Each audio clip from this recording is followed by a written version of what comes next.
आप देख रहे हैं यौमनी। पंकज उटपाल हमारे साथ बने हुए हैं आपकी क्वेरीज को आंसर करने के लिए। सवाल लेते हैं कुछ और एक सवाल हमें ईमेल के थ्रू भेजा है अमिता ने। इनका क्वेश्चन ले लेते हैं। सवाल इन्होंने भेजा है दिल्ली से।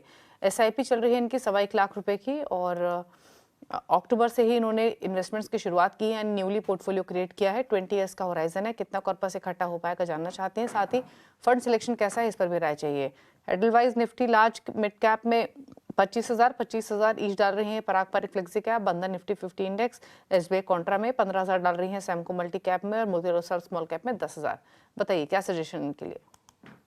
देखिए 12% के कंपाउंडेड एनुअल ग्रोथ रेट के हिसाब से कैलकुलेट किया जाए तो 1,25,000 की एसआईपी से 20 साल में करीब 1,30,00,000 रुपए इकट्ठा हो सकते हैं।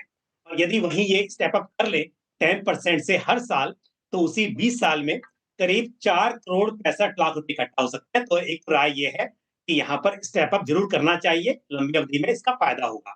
दूसरी बात, स्कीम्स में सिर्फ एक स्कीम में बदलाव करने की जरूरत है, वो है सैमको मल्टी कैप फंड। उससे आप स्विच कर लें Motilal Oswal mid cap fund में, क्योंकि मिड कैप फंड इनके पास में नहीं है, वहां पर ये स्विच करें। और small cap large cap already है, तो बाकी सब कुछ ठीक है। एक फंड की में बदलाव की जरूरत है और दूसरा स्टेप अप करना है 10% से, ये मेरी राय है। ओके, एक और सवाल लेते हैं और ईमेल के थ्रू अमित ने सवाल भेजा है। हिमाचल प्रदेश से 33 साल इनकी उम्र है।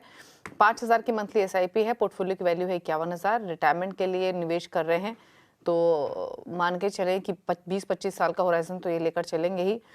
फंड्स कौन से हैं? एचडीएफसी निफ्टी 50 इंडेक्स फंड 2,000 रुपये महीना 15-1500 ईच डाल रहे हैं ये एचडीएफसी मिड कैप और एक्सिस स्मॉल कैप में। अन्य निवेश कहाँ है? पीपीएफ में है 7,500 रुपये महीना। एजीआईएफ, एलआईसी, आरडी, 2 आरडी भी इनकी चल रही हैं अलग अलग बैंकों के साथ। तो ट्रेडिशनल इन्वेस्टमेंट्स भी हैं कुछ इनकी। बताइए क्या सजेशन।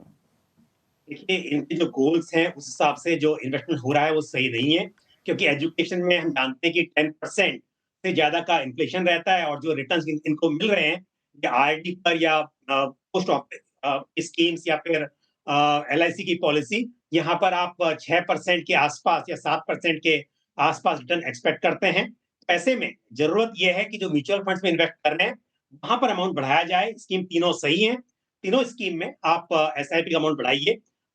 बाकी जो स्कीम जहां आरडी वगैरह कर रहे हैं उसमें आप कम कर सकते हैं। ये बेहतर रहेगा आपके गोल्स अचीव करने के लिए। ओके, चलिए तो ये रही सजेशन आपके पोर्टफोलियो को लेकर। अब पता कर लेते हैं पंकज जी के टॉप 4 फंड्स कौन से हैं। और पंकज जी बताइए लॉन्ग टर्म के हिसाब से कौन से फंड्स आपने पिक किए हैं। तो देखिए ICICI prudential multi asset fund, Bajaj Finserv का flexi cap fund, Motilal Oswal mid cap जी, फंड और साथ ही Mahindra Manulife small cap fund. ये हैं 4 फंड जिनके साथ आप लॉन्ग टर्म के लिए पोर्टफोलियो बना सकते हैं। लॉन्ग टर्म के हिसाब से ये पूरा पोर्टफोलियो क्रिएशन की चॉइसेस आपकी स्क्रीन पर हैं, नोट कर लीजिए। ICICI Pru multi asset fund, Bajaj Finserv flexi cap fund, Motilal Oswal mid cap और महिंद्रा मेनुलाइफ स्मॉल कैप। तो ये एक डाइवर्सिफाइड पोर्टफोलियो के हिसाब से 4 फंड चॉइसेस हैं आपके लिए, आप पोर्टफोलियो बना सकते हैं। चलिए शुक्रिया पंकज जी शो में आने के लिए और सभी क्वेरीज को आंसर करने के साथ साथ अपने फंड चॉइसेस भी शेयर करने के लिए। Thank you so much. इसी के साथ यौम मिनी में तो इतना ही। ब्रेक के बाद भी खबरें जारी हैं। नमस्कार।